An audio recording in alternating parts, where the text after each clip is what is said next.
Welcome, everyone. Good evening, good morning, good afternoon, wherever you are. Welcome to Facebook Live. It is the 11th of March, year 2026. I'm hoping everyone is having a wonderful almost end of winter, start of spring. We've started to have a little bit of warmer weather here in Texas. Let me go ahead and welcome our panel today. Who we have today is Patricia is available. Lakshmi was not able to make it.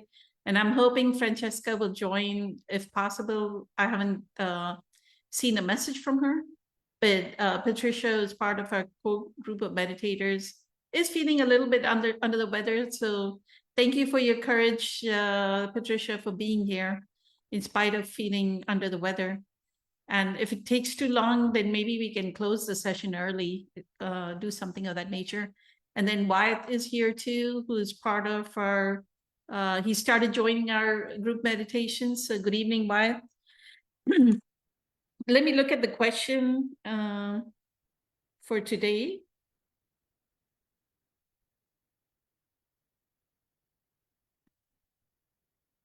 So this person, they posted anonymously in our group and they said, I've been in therapy. I've been trying to reprogram my negative beliefs.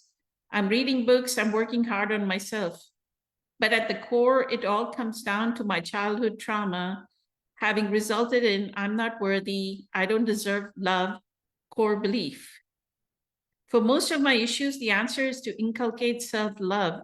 Yet despite years of therapy and even realizing why I feel I don't have it, I'm unable to love myself.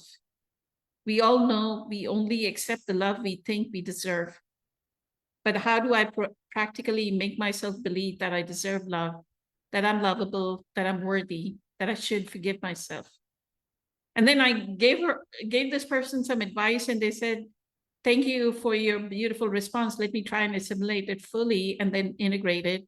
I have one more follow-up that I would greatly appreciate your help with. It's about the fact that I did a lot of wrong. My reactions were toxic and I hurt people I love deeply because of it. I'm sitting with shame, regret, remorse, trying to allow all these feelings, but I haven't been able to forgive myself. And this has compounded my older belief that as a result, I don't deserve love, that I'm unworthy, toxic. How do I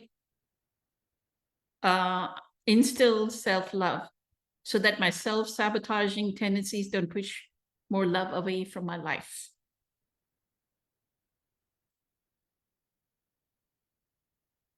How do I love myself is probably the main and the core belief that they are toxic. I'm going to try and copy this to our, where we are streaming the Facebook Live, and then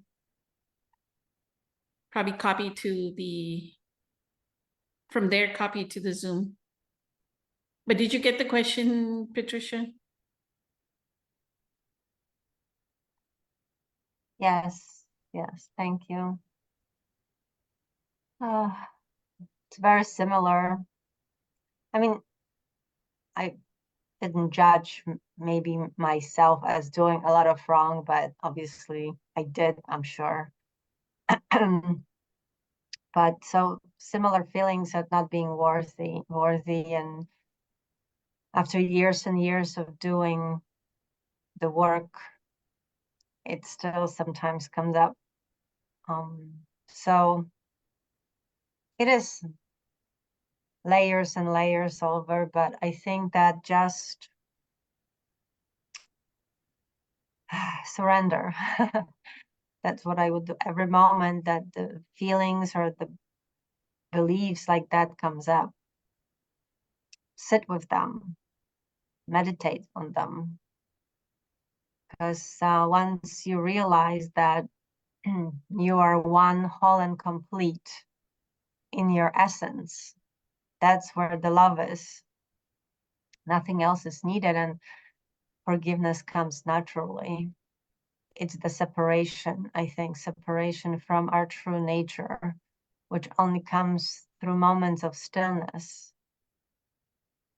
So I know that therapy could help maybe initially, just to allow you to find discipline to sit and concentrate on you. But sometimes I feel that by talking about it, we reliving the state. So maybe that's not necessarily the best way for some of us. And like Eckhart says, the past will come up in the present moment, and then we should really deal with it in the present moment. Going back might not be the case. But then you have Byron Katie, who says, look into that very first moment when you felt that way. Imagine that situation in question. And it helps. It helps maybe look about it differently. So you give it less and less energy. If for even a moment you can look at it differently. I think she made Byron Katie gave this example of looking at night,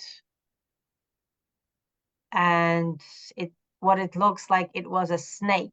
So obviously right away you think it's a fear, it's something, and then the light comes up and it's a piece of rope. And once you know it's rope, you will not think it's a snake anymore. So sometimes it's good to reframe maybe the experience from the past to help you let go of it. But I think the key to loving yourself is to realize that you're not separate from anything, and you're here to heal and experience everything you chose to experience based on your soul's contract. And be grateful for everything in that moment, for air to breathe, for beautiful view, for your body, for whatever is working, and have that, add this way a little bit of balance, get yourself out of that fear energy, and just keep doing it. It's the practice. I thought that there is some kind of magic answer for everything, and I can just do it once and feel that amazing moment and having the heart open and loving the whole world. But again, being so conditioned for many, many years, from childhood to now, it sits in your body. So once you realize that your body has a memory and all the emotions, chemicals. So Dr. Joe Dispenza talks about this, how to change, how to stop making the same chemicals of fight and flight. It's a habit. So right now we need to train the animal, right, to sit in the moment and then take the intensity off of each emotion little by little. So meditations definitely help a lot. So if therapy maybe not working that great, maybe just using a different tool like meditations, and just taking care of your body. That helps. So it's rested. But yeah, definitely Dr. Joe's way is letting go of a lot of attachments. And it takes an effort. Like he admits it, it's not easy in the beginning, because you want to be constantly pulled to the same old story, the same energy. It's familiar, even though it's not good. It's really very unpleasant and painful, but it's familiar. And our brain is set up to go for familiar. So now we have to generate enough energy to break that habit break a habit of being yourself, like Dr. Joe's book about that. So I just keep going, keep, that I would say to the person, just keep practicing and try definitely meditations, have that energy. Just let your body a chance to live in a different energy more and more. And the healing will start there. And maybe incorporate some of Anthony Williams, medical medium routine for just body to also help the energy be lighter, not to get stuck within those 3 energy centers, 1, 2, and 3. This is where our childhood drama sits. Yes, so a lot of meditations on that energy centers I would recommend. What else about self-love? I mean, sabotaging it's the ego. Obviously, ego wants to feed on more of the pain body, like Eckhart says. So just knowing that, realizing that it's an illusion. I heard something very, very interesting. I don't know where, if it was Richard Spire, I think, said that illusions, it doesn't mean that illusion is not real. Illusions are real. They just don't, it's that they're different what we think they are. So, because I think a lot of people, you said, oh, your pain or your something, you're suffering, it's all an illusion. It's very hard to believe if you're actually experiencing something, but once you realize that, it just means that it's something else than we think it is. It helps to find what is, so. But again, giving less and less energy up for the story and just staying in the present moment, which the meditations help. And like Eckhart suggests, the more you do meditations or sitting in stillness in like a comfort of your home, when you don't have too much outside triggers, and when you practice this, your body will now learn how to be in that state. So then when you go out in the world and you get your triggers, your thoughts, then you can remember that state. And you're not going to be so easily pulled into your old self. So that's what I would say. Just practice being in the present moment. And I think that present moment is the miracle that will heal. Thank you. Beautiful. Grateful, Patricia, for your insights that you've shared. Francesca's here. Good evening, Francesca. Thank you so much for joining. And then we have Sri Lakshmi as well. Good evening. So I think you were trying to repeat what Rupert Spira said about everybody says, like in India, the popular phrase is, this world is Maya, Maya meaning illusion, right? And I think even Eckhart has mentioned it in the New York, that the world is Maya. But it's not an illusion when somebody, like, you get hurt, right? Like you have an accident and you're physically hurt. That's real. That pain is real. Like when your loved one dies, then that's what you mean, right? That the pain is real, that the loved one died. It's not illusion. My knowing of that word illusion, that the world is an illusion, one part, what you said may be right, Patricia. One part of it is we are not seeing reality for what it is. So that part is illusory, right?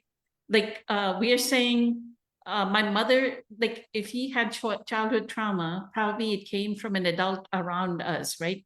Either the mother was dictatorial, or the father was dictatorial, or something happened with the family member that was around us. So what is childhood trauma? Something happened with one of the caregivers in our life, right?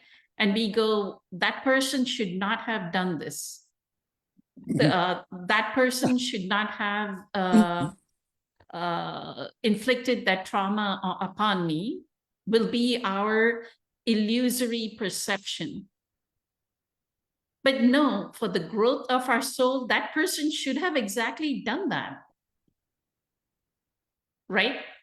Our soul, exactly like my mother was, like she had that explosive, just like Eckhart talks. And that's why I think I have this affinity towards Eckhart, because what his story is very much like my story.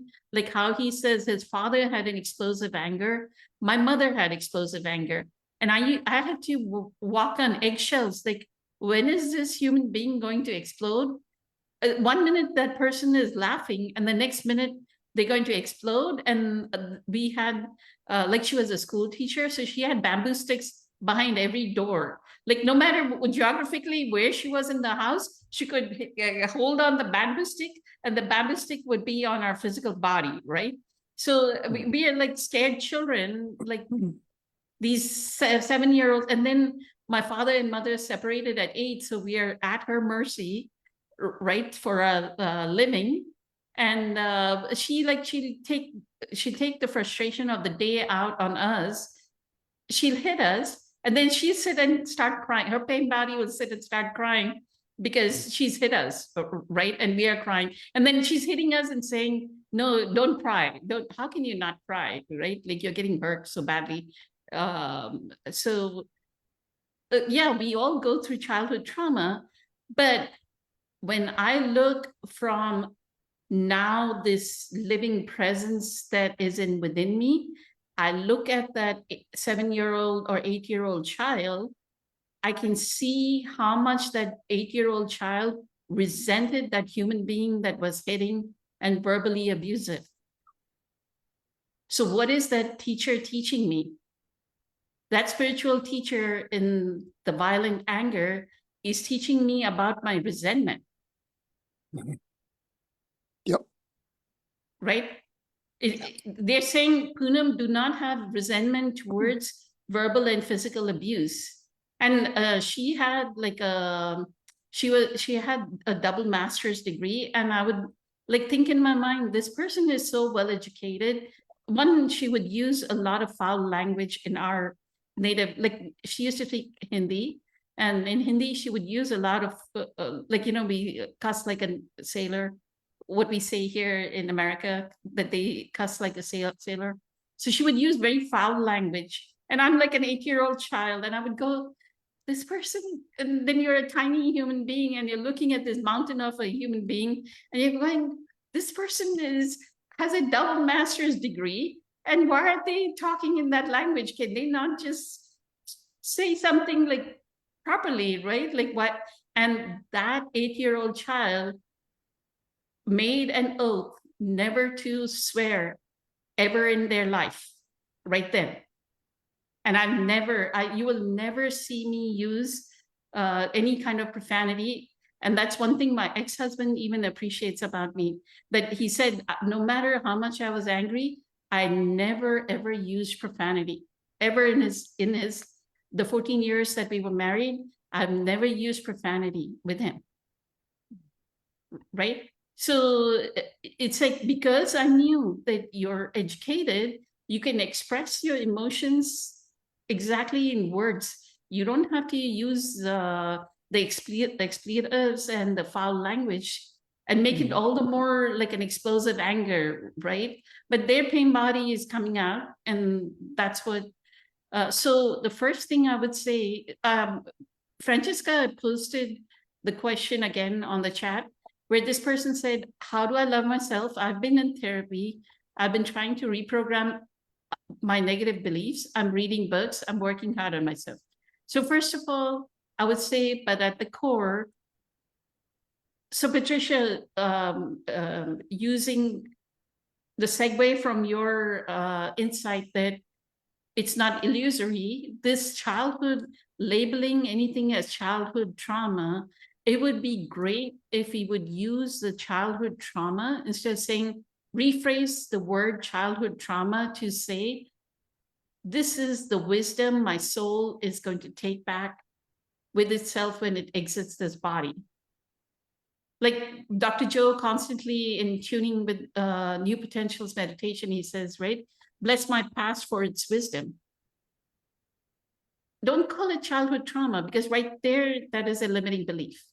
Use it as a all, and this is another thing Patricia kind of very lightly touched upon.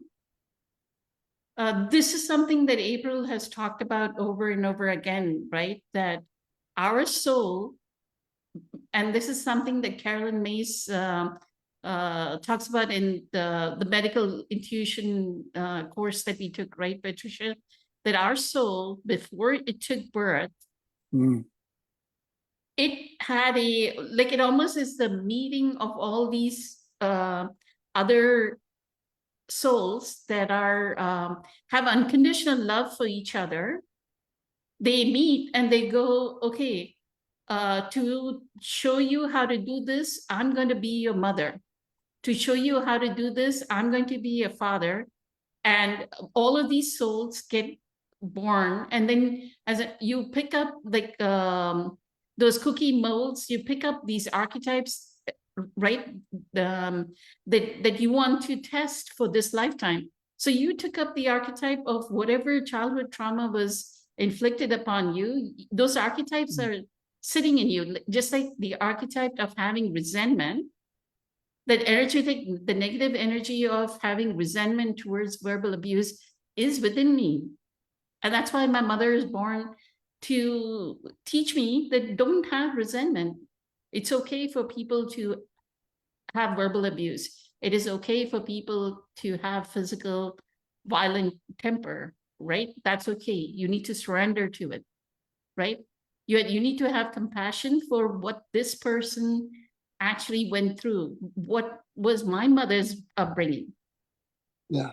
And then when I go look back at what did my mother experience, her mother, my grandmother, was like a million times worse than, like, I couldn't even have a conversation with my grandmother. Like, if I remember my whole lifetime, I've probably spoken a few words because I was so scared of her. Because she had a more explosive anger, even as a grandmother, leave alone how she would have been to my mother. I heard stories of she would be cooking, my grandmother would be cooking, and she would just take the rolling pin and hit the rolling pin towards these two sisters, which is my mother and her sister, and then bust their head, right? They're eating dinner kind of thing. So just imagine if the grandmother is like that, then of course the mother is like that. So I chose not to be that way. So anyway, saying, then you take the limiting belief, childhood trauma, turn it into, this is my blessing for my soul, the wisdom that my soul is going to take away. Then that won't result in I'm not worthy. Yeah, you are worthy. You are learning a lesson. That trauma was teaching you a lesson, right? With that, I'll give Francesca a chance to speak, and then I might have more because I haven't gone through the rest of it. So go ahead, Francesca. Thank you. Hi, everybody. Good evening. Grateful for your presence.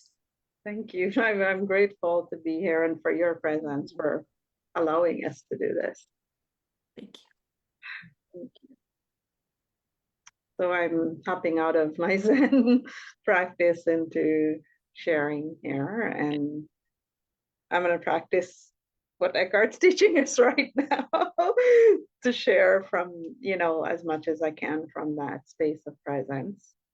And I saw the question, I was reading it quickly in the comment, and it's about self-love, somebody asking how to love themselves because they've tried, I guess, read all the books, and from what I'm sharing, just to summarize it quickly, it looks like they've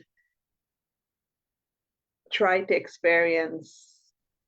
feel that feeling of love towards themselves without because they, it's kind of hard to do that if you don't even know what that feeling feels like in the first place, right? Because we were never really taught it. And as a result of that, it sounds like they've went to the external means of went through, which is what we were also taught to do, went through the external means of trying to find that self-love by reading books, doing all the courses. God knows we've all done this in some way, shape, or form, right? And Eckhart teaches this, I'm aware of that now, but what we don't see enough of out there is, teachers that are teaching us to use our suffering as the teacher of how to find that self-love and how to love ourselves, right? And that's the approach that I've used since the beginning of my journey, like when I started doing this hardcore 15 years ago. Very quickly, the Buddha showed me that my suffering can become my teacher. And as I slowly did, my inner work from my head to my heart, my suffering was majority of my teacher. Other than in 2018 when I read half of Eckhart's A New Earth, which somebody gifted to me because I was stuck. And so the suffering that we feel, which arises through, our thought formations, through feelings, through when we experience a trigger, whether that trigger is coming through external means, so we read something on social media, now we're angry, but we're not recognizing, for example, that anger is a stirring of unresolved pain body imprints that happen to us, for example, in childhood, right? And so rather than, examining, stepping back and go, okay, I feel triggered. Why am I feeling triggered? Why am I suddenly thinking about all my childhood memories, all this pain body stuff that I've already transcended, that I've already, why is this happening if after so much work, right? And we've all also been there at some point. What we, again, the ego mind isn't trained to show us because we're supposed to develop the right mind. So we're the ones that's supposed to train it, right? Is when we experience that trigger, we're supposed to really step back, pause, withdraw from that noise and sit with that trigger and start the process of self-examination, because self-examination leads to self-realization. Self-realization leads to, right, awareness, essentially, right? Because in that self-examination process, right, we start to recognize, oh my goodness, this is really why we're, becoming triggered. I'm carrying similar imprints that this thing that I just read is carrying, and that all these people that are, reacting to it is also carrying. This is me. So this is where my work is. No book can direct you to that space. Eckhart does.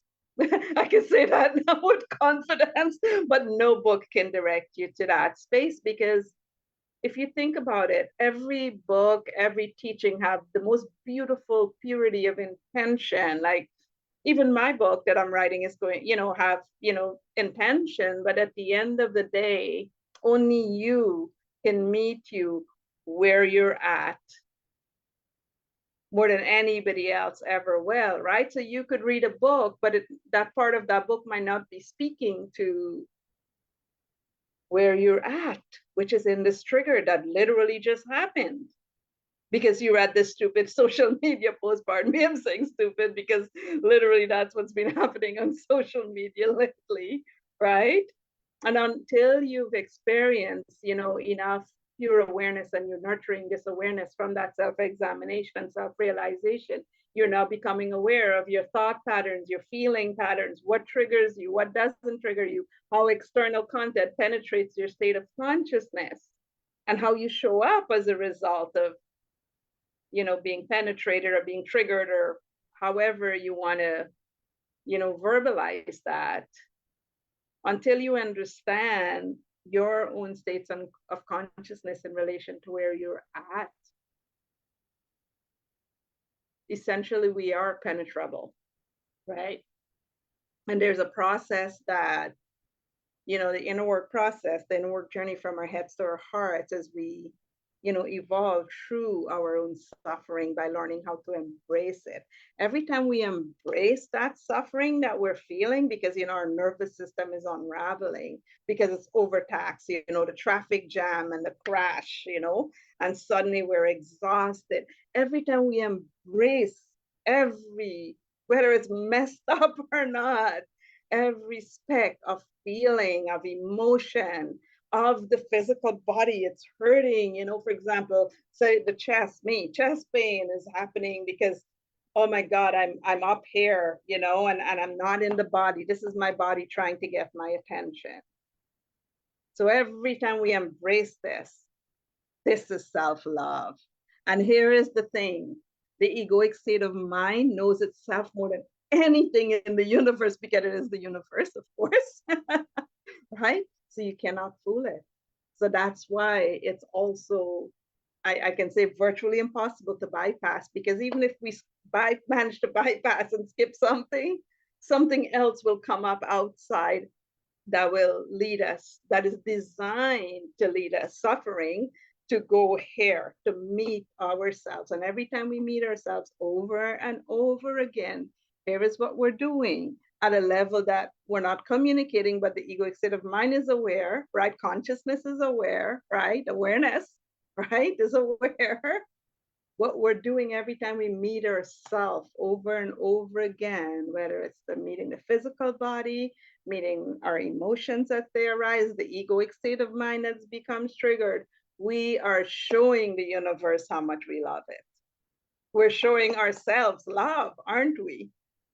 Because we are the universe, right? We're little specks of universes, right? Or the universe, right?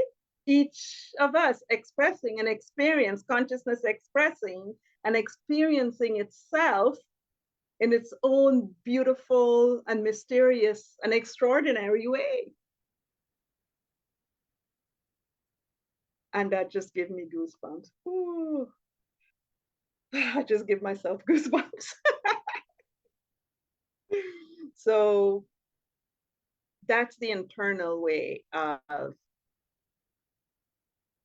experiencing that self-love. Only you can give that to yourself. And all the other teachings and everything that you've learned contributes to that process. Because here is the thing, if it didn't, you wouldn't be here with us asking these questions, right? So, I'm going to read a little. When Patricia was sharing, I opened my book because I wrote something Eckhart said about suffering. He said that, and you guys discussed it, I heard a little bit to the tail end of it.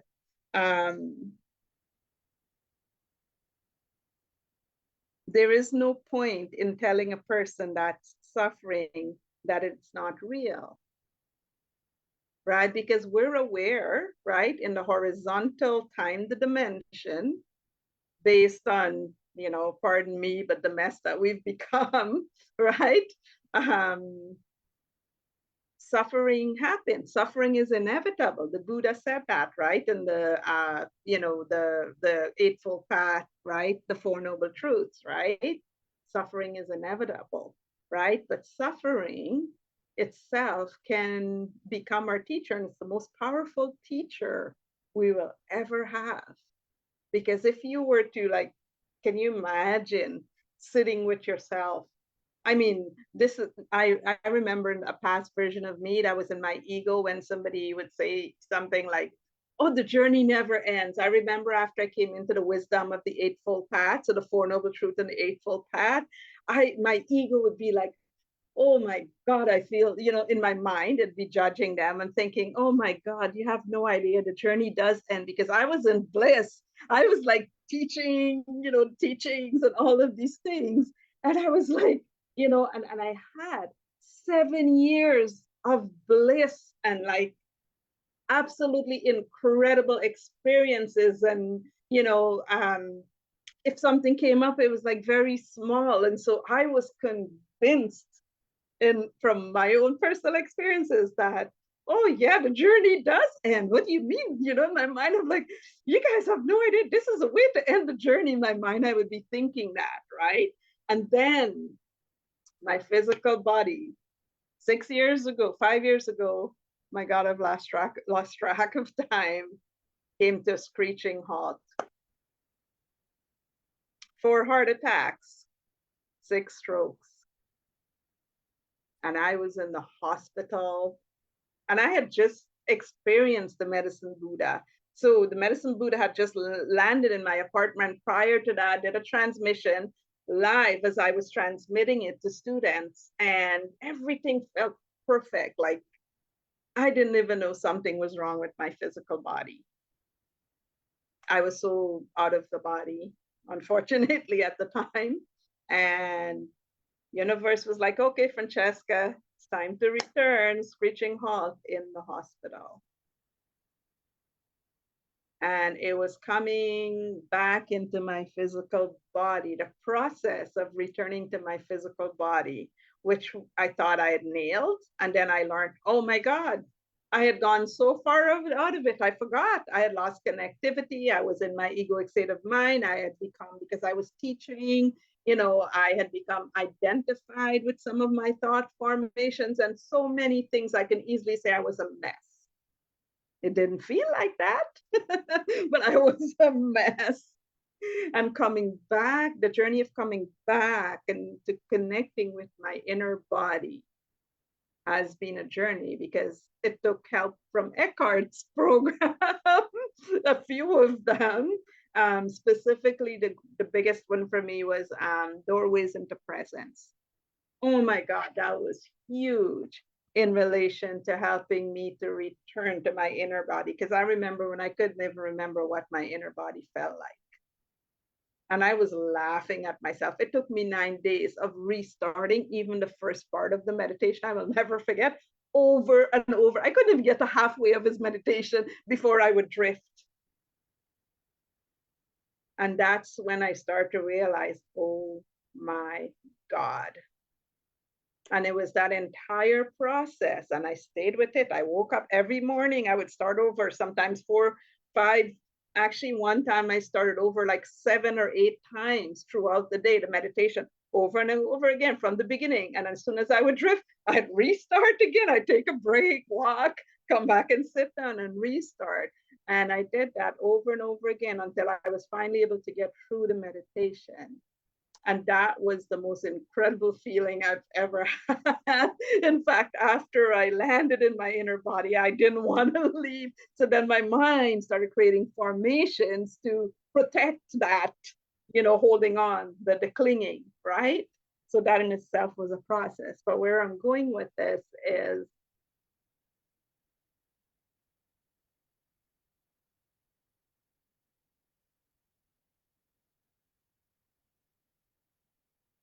it is only through our own suffering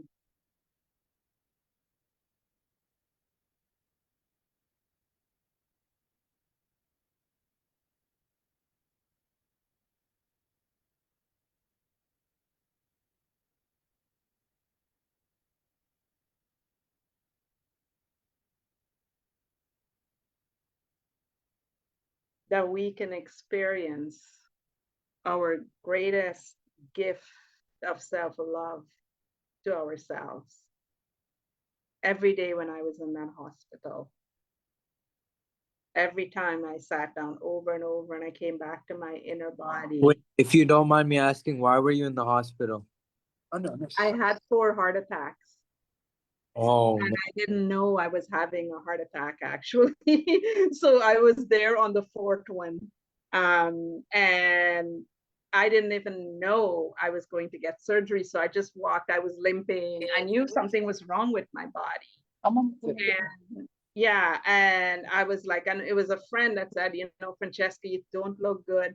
I recommend going to the hospital. And my daughter at night, she was sleeping and she sat up in bed and she said, Mama, I think you need to go to the hospital. I'm like, what? And she's like, I'm like, I just don't feel well, baby. That's okay. I just really, really need to sleep. My body was feeling physically so tired. I couldn't do anything. I had to go to sleep immediately all the time. And I'm like, that's okay, sweetheart. You know, once I wake up, I'll be okay, because that's what would happen. So for, you know, 3 of the heart attacks, that's what kept happening. I would go to sleep, and once I would negotiate with the universe and talk to my body and all of that stuff. But then, yeah, on the 4th time, that night, she woke up and she's like, Mom, you need to go to the hospital. I'm like, oh, no, I'm okay. When I wake up, you know, I'll go in the morning. And then she lays down again, and then she sat up. Like 5 minutes later, she's like, Mom, something is telling me you need to go right now. And I'm like, oh, no, sweetheart, don't worry, I'm okay, you know, negotiating myself away, because that's what we were programmed to do. We dismiss ourselves. We dismiss pure awareness is always there. So here is the beautiful thing about this journey is pure awareness. It's always there, but we were programmed literally to dismiss it, to put ourselves aside, you know, to serve. But even that we were taught to do the wrong way, right? To serve the wrong way, right? Because we're serving whilst compromising our connectivity with our own essence, the essence of who we truly are. So we're serving from the egoic state of mind rather than the vertical dimension or presence or being that we are, right? So there's a lot packed in. Like, this is such a big and beautiful topic. I mean, I can go on and on, but because there's a lot of teachings packed into coming home to ourselves. So any answer that you're looking for in relation to self-love, you know, every time you experience a trigger, whether it's a thought formation, ruminating on old, past psychological time, imprints from, you know, suffering that happened, you know, recognize, oh my goodness, you know, the mind is in past psychological time. Take that breath, right? And return to your body and recognize here in the presence, here and now, as you breathe.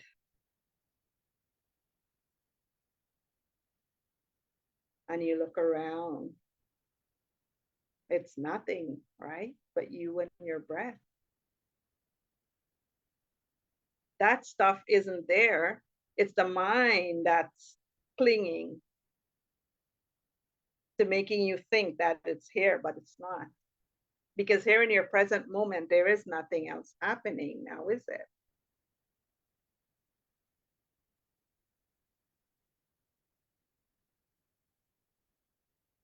Can I read a little bit something I wrote as well, something else that I wrote from Eckhart? Sure. Okay, so he says, I love this, so I wrote it down because I was like, oh my God, this morning I went into bliss on it again because I absolutely love it. So the essence of who you truly are is not part of the suffering. The essence of who we truly are is not part of the suffering. Like, that is so profound. Right away, it's like, whoa, you know? It awakens to the suffering. And once you've gone to the other side, which is, you know, you've done the self-examination and so forth, and you've gone to the other side. So now you know, we've all had this happen. Once you've gone to the other side, you recognize suffering as being necessary.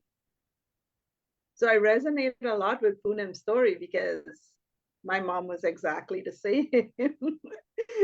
Except then she picked up everything in her sight to hit us with, whether it's a frying pan or the firewood or whatever. And we prayed to God, and we were like in fear, like deep fear.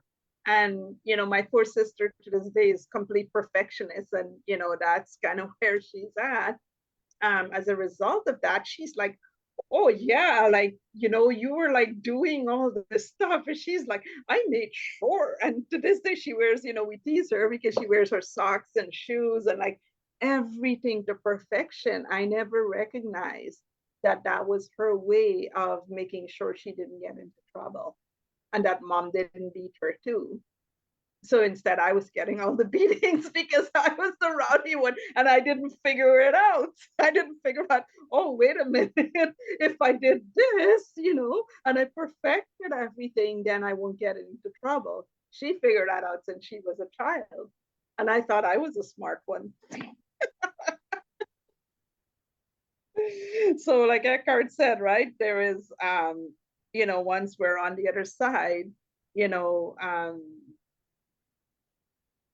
we recognize that, you know, having that experience suffering is necessary, because if it wasn't for all of those experiences, I would have never, ever had the opportunity to self-examine the depths of physical abuse, emotional abuse, and so many interconnected pieces to it in every single dimension you can possibly imagine. I thoroughly excavated it.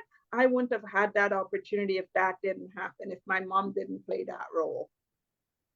And the other people as well in my life that played a role in suffering, like the sexual abuses and stuff, I wouldn't have, you know, been able to do what I've done as a result of Transcended. When I was living in the homeless shelter, I created Brothers in Arms Building Better Life, which is a free program for men at the time, right? And that came out of recognition, like, oh my goodness, based on all of those experiences that I've had, I realized, oh my God, like as a woman here, I was in the shelter and we were getting therapies and all these things. And I'm like, where are the men getting that from?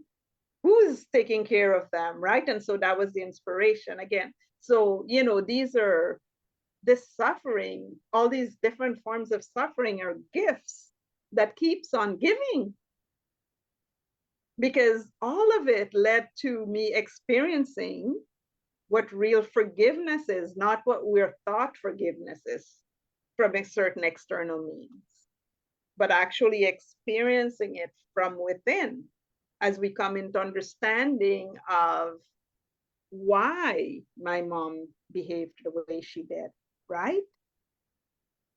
Which was, you know, a result of abuse in that regards. This is, you know, a way of their behavior.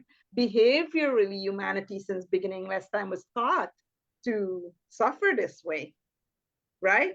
We were taught to project it. Like even if you go on Netflix and there's more movies than you can shake a stick at that's loaded with violence, that's showing us war. That's one of the greatest examples of physical violence, right? We're taught that, oh my God, when we become angry, oh my God, that country just made me so upset. I'm trying not to use profanity here, but it would have said the P word, that country just P, you know, ISS me off, you know, so let me go shoot everybody. And you know what I mean? It's ridiculous how, let me not do that because Eckhart's teaching is not to do that.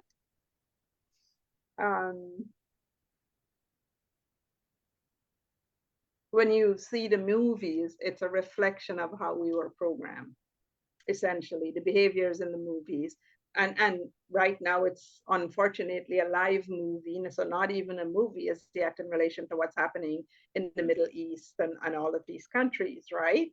We're seeing the mindset that's behind the fueling of, you know, wars and violence and all of these things. And what enough people aren't speaking about as yet is the states of consciousness behind those decisions that leads to that, those depths of violence, right?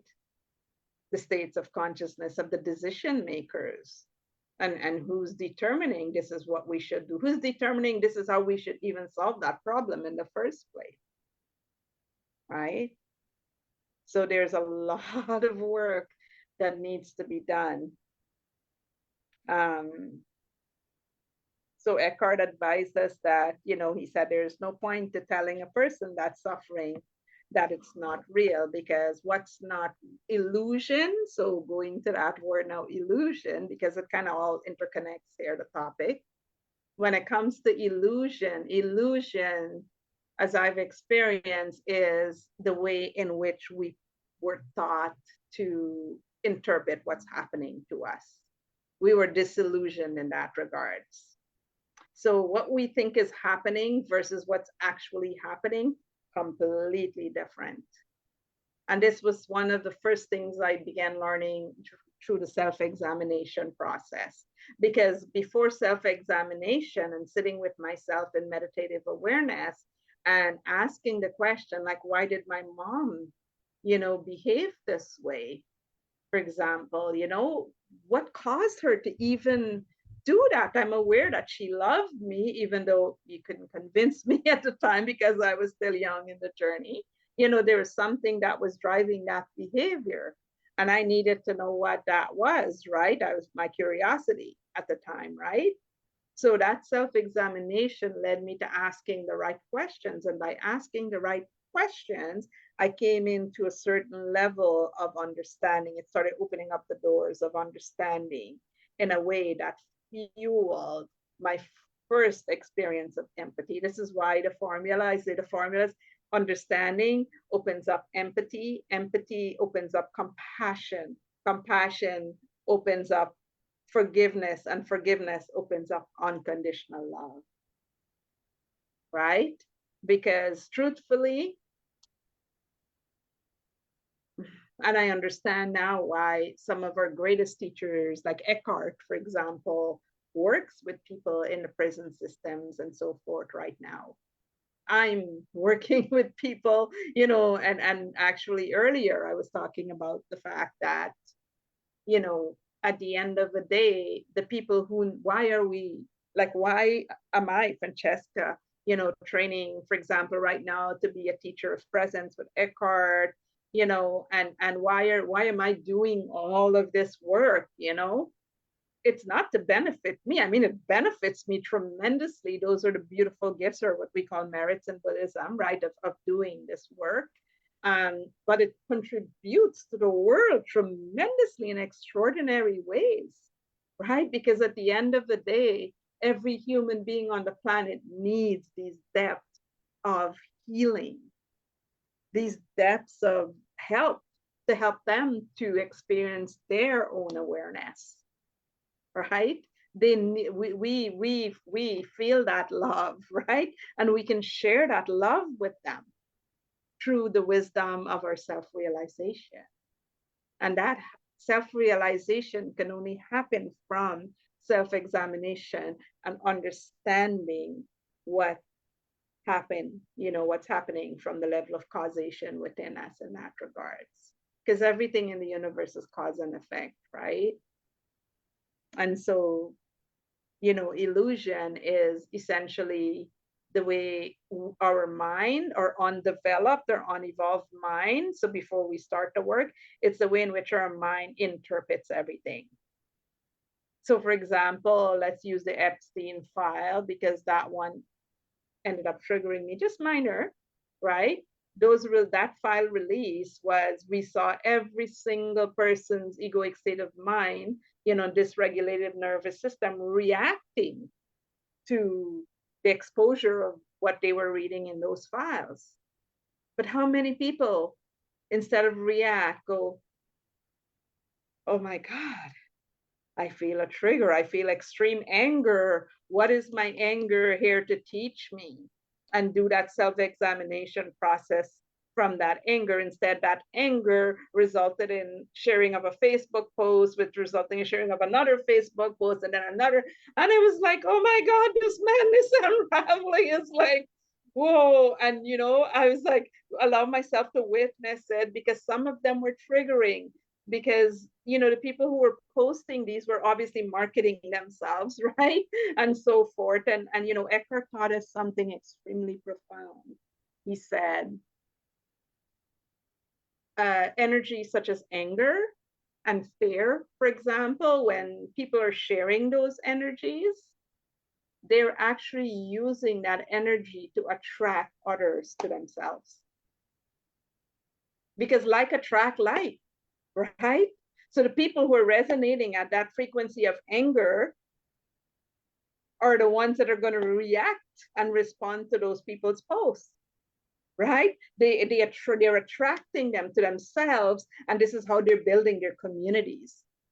Like toxic, oh my God, right? That's when in the part of the teaching when he was teaching us about the mental viruses and how they operate and so forth, right? An entity is in that regards. So I'm using that as an example because as a person who had those experiences, I remember one of the days where I was just sitting and I was crying because I hadn't done, I was still excavating from module 2 going into module 3, and I was still doing some excavation from the teachings that I was learning from Eckhart. And I was like, oh my God, and now I'm getting triggered. Why is this happening now? And so I was crying for myself because there were a couple of parts in my experience that was unsolved or on, I had uncertainties in relation to silence, so I kept asking myself whether silence was condoning or not. And then there was another area where, and so I didn't know if I was supposed to show up or not, because, and the person that was, sharing in their Facebook post, oh, we're calling all you spiritual people out. And it's easy to feel, what they were targeting. And I was like, no, I'm aware, if I respond to this, that would be reactive. And then, but then the things that were said in the post was triggering some of that old trauma because I had unresolved areas. And so I used the opportunity to go within and, transcend and do all those beautiful things. Francesca, what I would say is if anybody talks about Epstein, right? If anybody talks about and judges Epstein, all I would humbly offer to that person is, did you completely annihilate every desire in yourself? That is what I asked them, actually. I'm like, if we're the day that you have completely annihilated every desire within yourself, then you can pick up a stone and throw it at another. That's literally, I started quoting Jesus. I said, let you whom have not sinned cast the first stone. And then I quoted Eckhart because Eckhart also confirmed the thought formation I was having, which is which we're aware of, what you're judging in someone else is also present within you. In you. Right? Yes. So, yes, that was how I, because it's very easy and then I just left it. It's very easy to like, oh, this person is doing that, Russia is doing that, so and so is doing that. But did I remove all of that hatred within me? Yes, because and all of the entanglements. There was one day, one of the Q&As, a very old Q&As, somebody asked Eckhart, are you, I'm going to paraphrase here. The questioner asked Eckhart, are there no negative feelings within you? You have not, there is no negativity within you. And Eckhart's response was, the day that I say I have no, and this is paraphrasing, the day that I say I have no negativity, then the ego has returned. Yeah, exactly. Right? That means we all I realize that the anger that my mom has is within me. Absolutely. The only difference between my mother and me is there is so much self-awareness within me. There's so much presence power within me that anger does not come up. Exactly. It's like dissolved. Yes, and you're not transferring it to someone else or to your I'm not reactive. I am not reactive, right? Exactly. So with that, thank you. Grateful for your input, Francesca. The one thing I wanted to touch upon is going back to the self-love. And this is what I posted to that person, even on the Facebook post. I have never heard Eckhart talk about self-love. The word self-love does never, ever, I've followed his teaching since 2011, so for 14 years or 15 years. And never ever have I told him, I've heard him say, oh, you need to cultivate self-love. What love is when presence power arises within us. That in itself, that divinity that arises along with that presence power is love. Yeah. That is benevolence, that is goodwill, and that goodwill will go flow into the other. Yes. Right? So all self-love, and that's our job. And if this person is just starting to read books and just, so I'm thinking that what this person is they have not, I'm taking myself back to the Poonam of 2010 that existing in 2010 and 2011, where I was just introduced to Eckhart's teachings. So my first, what I heard Eckhart say is when you're listening to something or when you're reading something, see where you lose attention. That means you've lost presence power. Like when you're listening to Eckhart, right? You listen to his video, listen to it. And I think, Francesca, you said about the inner body meditation, right? So Yeah, the same way, drifting. where the moment you drift, right? When you've lost a few words, go back, rewind it, and again start listening, right? So what I would do, like initially to develop my presence power, what I did was I would connect my iPad to the TV. I would put Eckhart's talk. I had subscribed to his website, and I would put Eckhart's talk on the TV, and I would just like look into his eyes, right? And listen with intent to every word. Oh my God, that was such a, like there was something, and I am telling you, I'm telling everybody, listen to the talks that Eckhart had around 2011 and 2012. He had so much presence power that even in year 2026, when you listen to the same talk, you can feel his presence. Yeah. Like it is I so, find that in so many, like it- even now in his Teacher of Presence I mean, program. now it is not as much as those. He was like a Buddha. He would like just look, and the eyes and the shining radiance in his eyes, how they would twinkle, right? And like you could see his presence coming out of his eyes, and each word like drop, drop, drop of presence, drop of presence. He would pause. Now he started to talk a little bit faster. Then it was like one word, second word, third word. He would be like very slow and very clear. And oh my God, those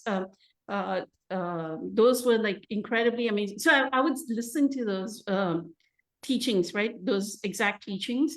And I would suggest that to this person. So I would suggest don't go in the past, right? Don't go into your childhood trauma. Don't go into mental movie making. I love that phrase from Byron Katie.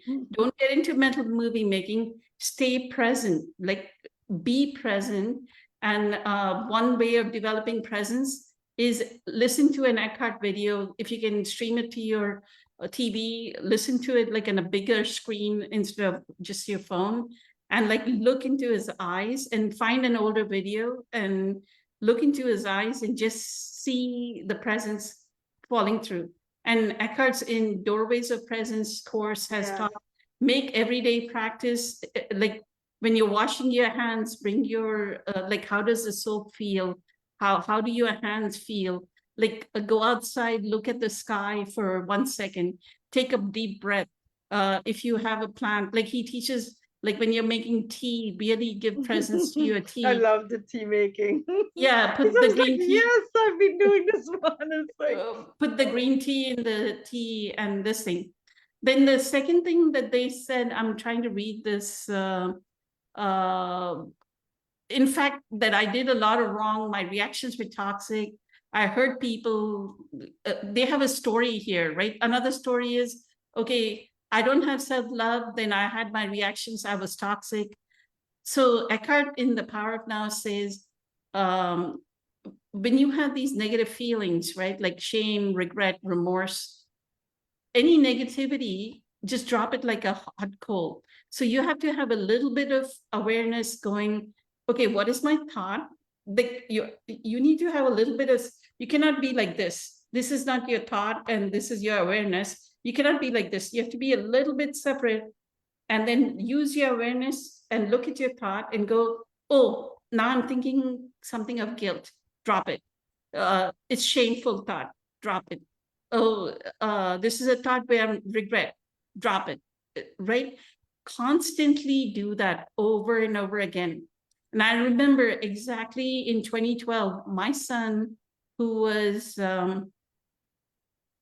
14 years old, he moved from Dallas, Texas to Connecticut to go to a private school. He was not living with me anymore. And I would, I knew from this presence practice of Eckhart's, I knew that I was thinking this thought, I miss my son. And the moment I said, I miss my son, tears were falling. And I realized when I did not have the thought, I miss my son, there were no tears. So where is the suffering?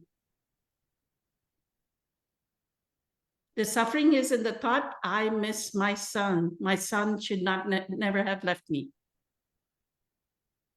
Right? The moment you don't have a thought, where is the suffering? Like Eckhart says, right? Your suffering is in, most of your suffering is in how you're thinking, right? Where unnecessary suffering is caused by what we are thinking. And that's the kind of thinking, I miss my son. And tears coming, that means once you have that separation, so you have to have that same kind of separation with your thoughts saying, oh, I have shame, I regret, remorse, trying to allow those feelings. So one, develop your presence power. I think Francesca went over it over and over again. Inner body is a really good way. Find a good body scanning, inner body meditation. With that, I'll go to Wyatt. Wyatt, do you want to weigh in? and forgive. Yeah, quickly, I want to say, and forgive yourself too. Self-forgiveness is important. It's all part of, the practice of, becoming whole, I say, because, and collecting our energies back from the frequencies that doesn't serve us, right? Correct.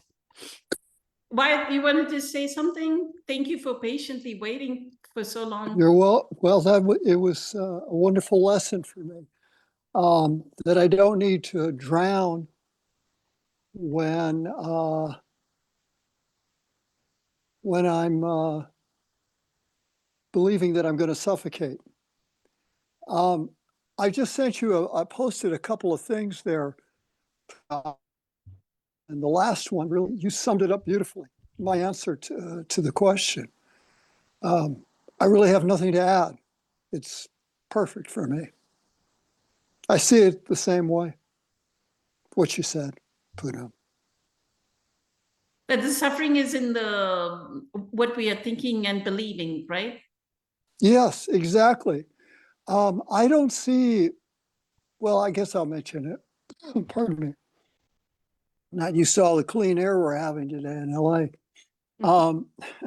Hawaii. So yeah, it's a sense of humor. So I don't see suffering as inevitable. I see that it's cathartic.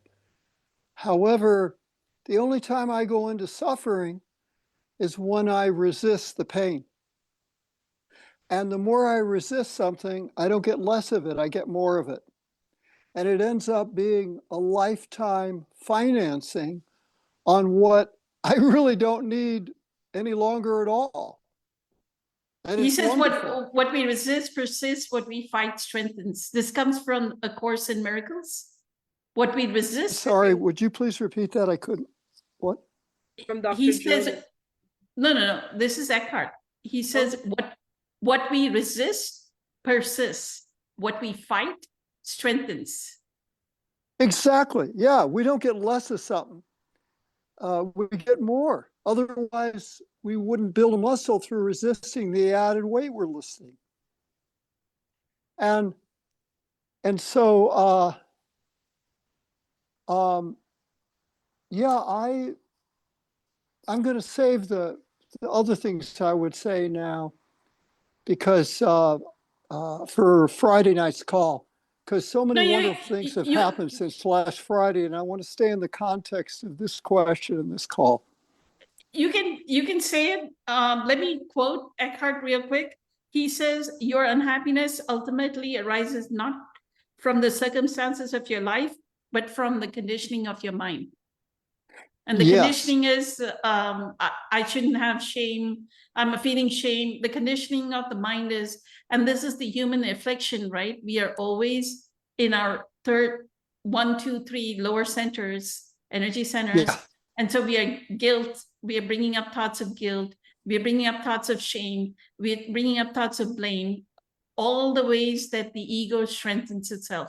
If we drop the things that the ego strengthens itself, we will become clear. We rise up from 3 to 4, rise up to 5, 6, 7, and then we are blissful. With that one, I'd say one more thing.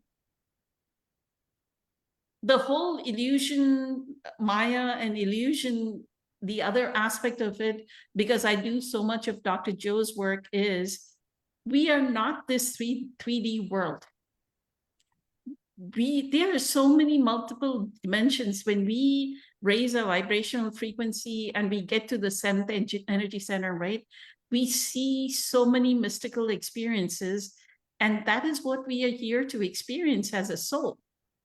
Is how can you let go of the 1, 2, 3 being attached to your first 3 energy centers, raise your vibrational frequency so that you can have these mystical experiences, and along with the mystical experiences, attract abundance into your life. Yes, yes. Right. The acknowledgement. Oh, I'm sorry. Go ahead. Go ahead. No, go ahead. I'm done. Yeah, That's what I was going to say. So the acknowledgement of what hurts is what allows the pain to transcend itself. And then there's more presence. And acceptance. Yes, Wyatt. Yeah. So, and with acknowledgement, Poonam, I'm only smiling because it's such a wonderful thing. Each time I acknowledge what hurts me, Poonam, what fills me up again is gratitude. And the gratitude is the fuel that's good, healthy for me to leave my comfort zone and go back and look for more adversity and pull out the key of gratitude that unlocks my lessons. And all I can say is that the expansion of my consciousness is what allows me to experience a freedom that has no boundary at all to it, Poonam. Absolutely none.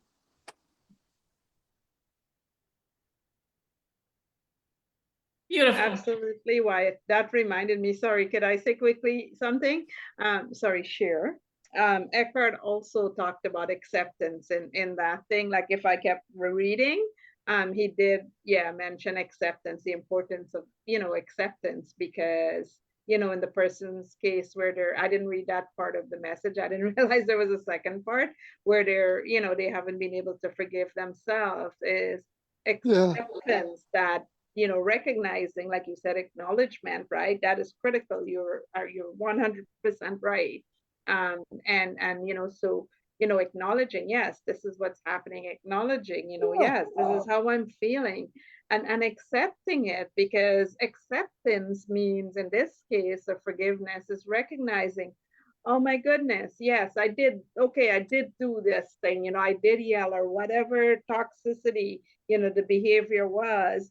And recognizing that when you were in those states of consciousness, you were, flowing from a dysregulated nervous system. You didn't know, you actually truly didn't know.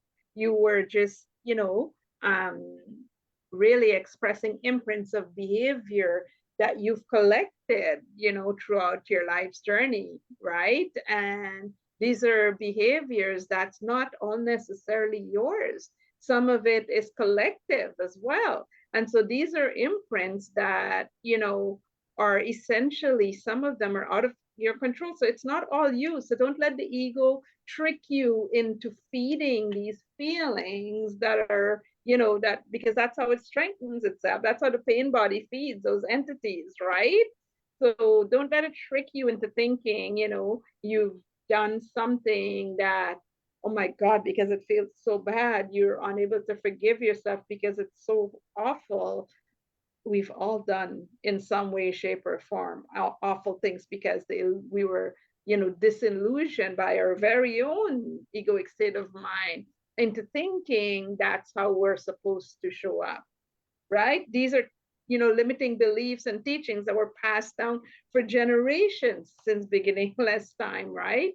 And only now we're having beautiful, the technologies that equips us with the ability to share some of this, wisdom openly in this regard. So don't be so hard on yourself, is what I'm going to say to the person, I want to intervene strategically here when you're speaking, because I'm not being hard on myself. I'm being honest with myself. Okay. No, I'd like to finish, Oh. okay? Because I was speaking with Punam. Thank you for what you contributed. And I know it's a group call, but there's nobody out there. And I'm saying, I put it on the chat a while back while you were speaking earlier. What I'm saying is this. When I allow myself to be who I am in a world of non-duality, then whatever the lessons are, whether they're mine or somebody else's, which really is not my business if it's theirs, but either way, yeah, I have the compassion for people, I have the empathy for people, and things get revealed when I need to know them. I don't need to psychoanalyze everything to death anymore. It doesn't matter. All that matters is that I keep my side of the street squeaky clean.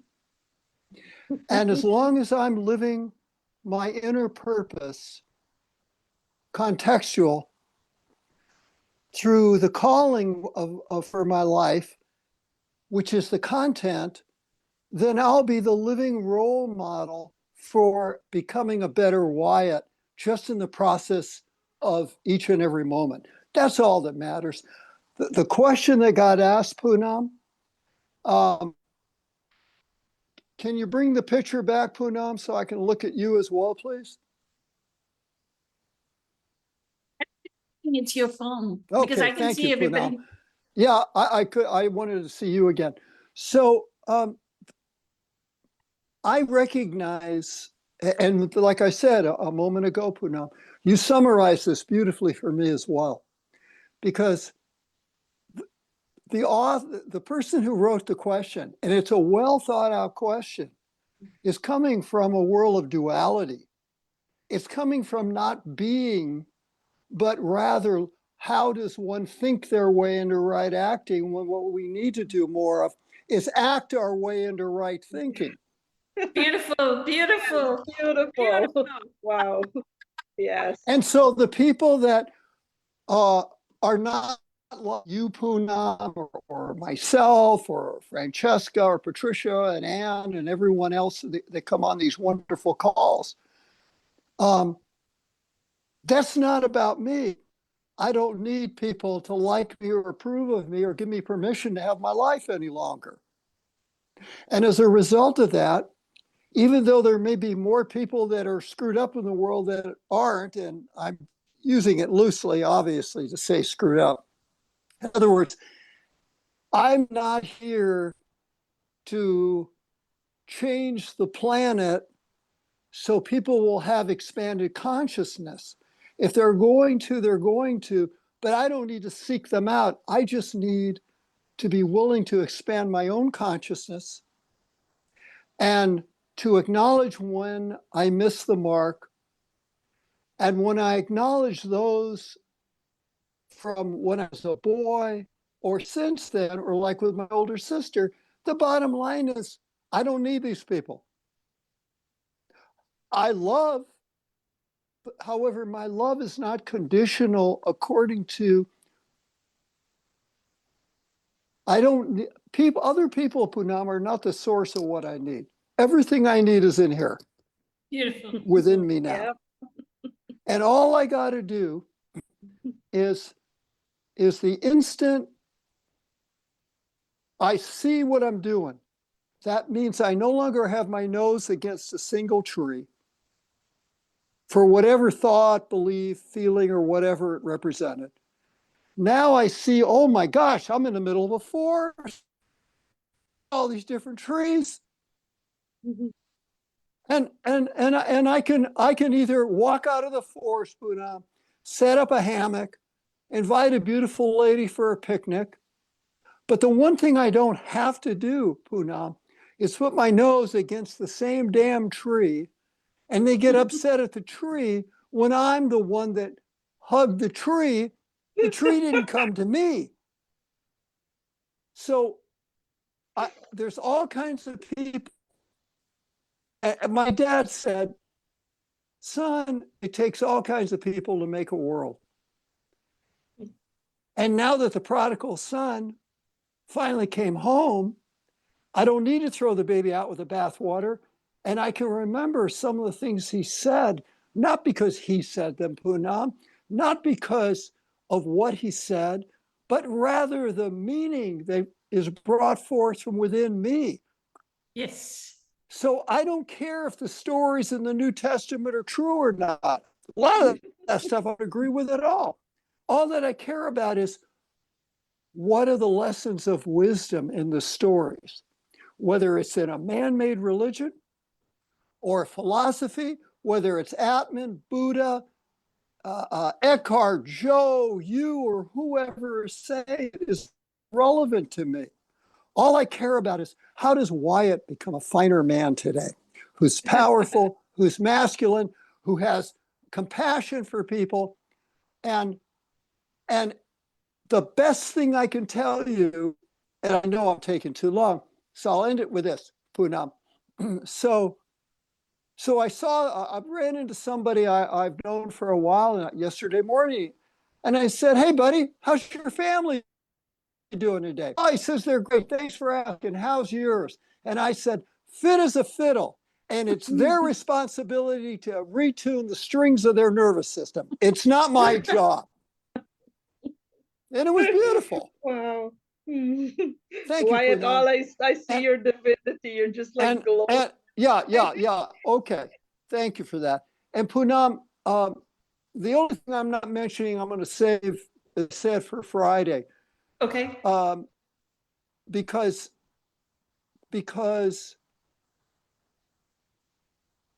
I've never had it this good, Beautiful. except when I fell into a hole on a night where there was no moon in the middle of nowhere. And I kept wondering, how can I fall into it again? But you know what? I don't need to go looking for a hole to fall into. I just need to acknowledge what is. Beautiful. Thank you. God bless Infinite you. gratitude. God bless you too, wife. With that, I will quote Eckhart to something Patricia, who is no longer on video, stated during what she was talking. I'm going to talk about that quote. This is Okay. exactly what you were saying, wife. There is Please. no there. This is what Eckhart says, and this is from The Power of Now. He says, there is no need to investigate the unconscious past in you, except as it manifests at this moment as a thought, an emotion, a desire, a reaction, or an external event that happens to you. Whatever you need to know about the unconscious past in you, the challenges of the present will bring it out. Amen. Yes. Yeah. It's like I'm trying Can to you- use can that you- amen word. Yes. Poonam, I would love to have that to write on a piece of paper. Is there I can- any I way can- you could send that to all of us if it's not asking too much? You're not asking too Wyatt, you would much. also love Eckhart's Teacher of Presence program. Like everything you were sharing is like Eckhart. Yeah, a lot I of what he was understand, and I don't sharing. have to have it. No, no, you That's don't. fine. I was just thinking you would probably absolutely enjoy it. You know, yeah, it's like I tell people, you know what? That's a great, pardon me. So that was a great courtesy reminder. Thank you, Francesca, because I was coaching someone this morning and I said something and this person started to put me on a pedestal and I said, don't put me on a pedestal. I said, it's not what I said. It's the meaning you gave to it. And that was wisdom God put inside you when you woke up today. So you already got all your answers. Don't look to me. I'm just the messenger. Perfect. Perfect. Thank you. I posted the quote in where this live is being streamed on our Okay. Facebook page. Yeah. And I also sent it to you in Messenger. Why? Oh, bless your So you heart. should have it I on your. just so appreciate you. But- This group and how the space you keep open for everyone. I feel enlightened on calls just by how you express this timelessness of wisdom. And I'm just so grateful that my prayers got answered a year ago and our paths have crossed because my life keeps getting better. And I know I'm doing the work and I know you're being the messenger. And thank you for having the group. Thank you. It just means a lot. It's a humbling position to be the messenger. Why? I will continue Oh, to hold Poonam, that. you're more than the messenger. I to will me. hold that space. I'll hold that space of a messenger. With that, infinite gratitude, everyone. Thank you. Thank you for choosing your divinity over your humanity. So much love. Much love to everyone. Many blessings. Thank you. Have a fantastic Everybody. Eternally Oh, grateful there's to Sri everyone. Grateful. Thank you, Poonam. evening. Eternally grateful. Good Bye. night, Good Sri night. Lakshmi. Good night. Bye. Bye.